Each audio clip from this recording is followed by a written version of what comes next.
haven't seen it, well, we're gonna spoil it. Spoil it in your face. That's your warning.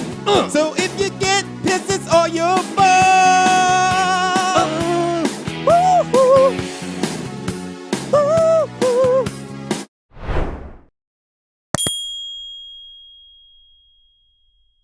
What is up, Media and Popcorn fam? It's Brandon Collins with our first mini review for the YouTube page. So please be sure to push that subscribe button so you get alerted about any future mini reviews that you might be interested in watching. This one is on No Time to Die, the newest installment of the James Bond franchise, as well as Daniel Craig's Swan Song. And it's very, very obvious, even from the first frame, that you understand this is going to be kind of a wrap up of all the stories that his journey as James Bond has been building up towards. And I gotta say, despite being almost 3 hours without previews, this is a pretty good James Bond movie. And I do have to say, at the end of the day, Daniel Craig might be the best James Bond. And that's not because he's the most contemporary one, so it's fresh in my mind, but I honestly think he might be. When I think about Sean Connery, you know, 2 good movies that like are memorable. He has a lot of memorable quotes as James Bond. But everyone else, Pierce Brosnan had GoldenEye. That's it. Everything else after that was garbage, especially Die Another Day. That's the one with Madonna had the theme song. That was cuckoo bananas. And then the Asian dude turned into a white dude. It was so crazy. So Daniel Craig's had 3 really, really solid James Bond movies, like classic. I would say top 10. You got Casino Royale, who a lot of people would say is the best James Bond movie ever. I think it's pretty good, but I really, really like Skyfall. Skyfall was directed by Sam Mendes, starred Javier Bardem as the main villain. Judi Dench was a fucking A player in that. That was a fantastic movie from start to finish. And so Quantum of Solace and Spectre, you know, they had their moments, but for the most part, they were not good. And in fact, I actually was not a fan of Christoph Waltz nor Leah Seydoux, who both returned in No Time to Die. I wasn't a fan of their performances at all in Spectre. So when I saw that Madeline was still in James's life, when I initially saw the preview, I was like, oh God, I don't get it. Why? French women are so mean. And so we get more context about Madeline's story because her dad was involved in Spectre and things like that, and how it relates to our new villain, who's played by Rami Malek, who is out of his goddamn mind per usual. He's got the crazy eyes, but now he's got like a Russian like lisp thing, and he's all disfigured. I mean, he's got some creepy stuff going on. Like this James Bond is, I believe, the first James Bond to be directed by an American director, and they picked a hell of a director, dude. Cary Joji Fukunaga. And if you're a fan of Media Popcorn, you know that I typically butcher names, so that's as close as I'm going to get to it. Cary did a phenomenal job. The action was very, very impressive. I was grateful enough to be able to see it on the IMAX press screening, and it looked fantastic. And obviously that's credit to the cinematographer Linus Sandgren, but Cary Fukunaga, he makes some visually stunning films and pieces of work. So he, if you're not aware, he did the whole first season of True Detective. He directed every episode. And then he did Beast of No Nation with Idris Elba. So he's got a really, really good track record. And he was initially going to be the director for It until I guess his vision was a little bit too dark. And so they were like, yeah, we need to actually make money on this, Cary. So we're going to go in a different direction. But this is Daniel Craig's last outing as James Bond. And as I said, it's very evident from the beginning that they're going to wrap it up.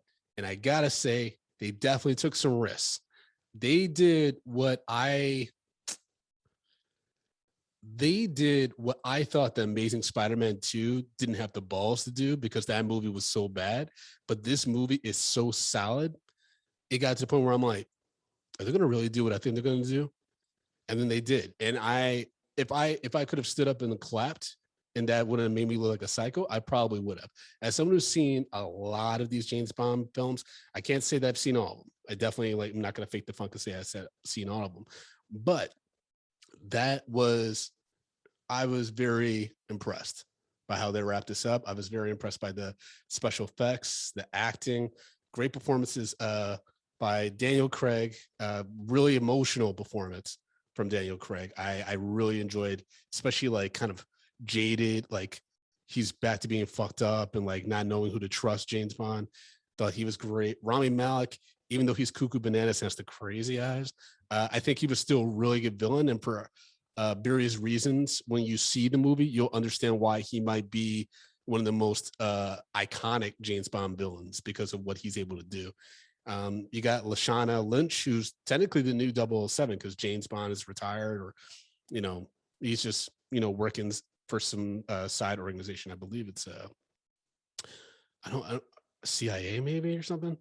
And then Jeffrey Wright is great as Felix, and Felix has this new person with him who's been everything this past year. This actor, this blonde motherfucker, Billy Magnussium.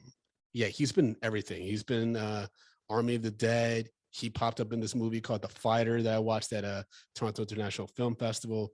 He's Paulie Walnuts in many Saints of Newark. Like, he's in a bunch of stuff, and I'm like, okay. But the way he smiles, you're like, I don't trust this dude, and for good reason. I was on the nose there. That's not a big spoiler alert, because it's pretty obvious when you first meet his character. Ben Winshaw, really, really love his iteration of Q. I don't know what the plan is with Ben Winshaw, Naomi Harris, and Ray Fiennes in regards to their characters, and they're going to continue with whoever ends up being cast as the new James Bond. I love their iterations of their characters. I think that they gave the franchise much needed diversity. I mean, not Ray Fiennes, he fits the mold, but you have two Black women that are in awesome positions of power and can kick ass. That's awesome to me. That's some dope shit. Even though they're both British, I don't know what's going on with American Black people being boxed out some of these roles, but that's a conversation for another time. Now, we rate movies on scales of popcorn: small, medium, large, excellent for exceptional. But if a movie doesn't deserve a bag of popcorn, we put it into the dog shit pile, where we pile piles and piles of dog shit on it. That's whatever's warranted. So for No Time to Die, Daniel Craig's last outing as James Bond, I'm giving this a large. I thought it was a really, really, really solid outro for Daniel Craig. I think he did a great job carrying just the emotional weight of all these films in this performance. You could tell that in a way he's tired, right? And it's almost like when you saw The Dark Knight Rises, where you were like, this took a long way to get to this ending, but I appreciate the journey. Like, I really appreciate the journey. That's how I felt when this movie went to credits. I was like, okay, I appreciate that. It's interesting that Danny Boyle was originally supposed to direct this and dropped out for creative reasons. And I'm wondering if, the risk that I'm talking about was one of those creative reasons. Like, but yeah, this is a large. Everyone did a solid job. Christoph Waltz, decent in the small part he had. He's got a thing where I'm just like, you kind of play the same vibe every character you do. Like, even in Quentin Tarantino movies, there's essentially the same people, just in different settings, right? But anyways, he was still creepy as hell as arch enemy and foster brother of James Bond. That was kind of crazy, but I loved how they wrapped up his storyline. Ana de Armas, beautiful woman, beautiful actress, kicked ass in this movie. I'm glad they didn't do the standard James Bond meets a sexy woman and then who's like supposed to assist him and then he fucks her. I'm glad that they stood away from that. This was a very progressive James Bond, actually.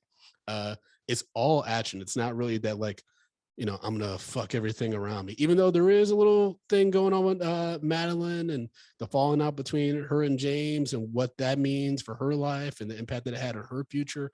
All this stuff comes into play, and you realize this is a really, really strong character arc that they gave Daniel Craig. It just happens to be in a James Bond franchise. So I would definitely recommend you go see it in the movie theater, IMAX, if you can swing that. But regardless, I think you should definitely check it out. A large popcorn for your boy Brandon Collins.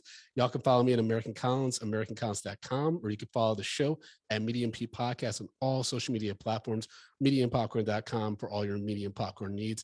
Be sure to push that subscribe button so you're alerted about future mini reviews for this channel.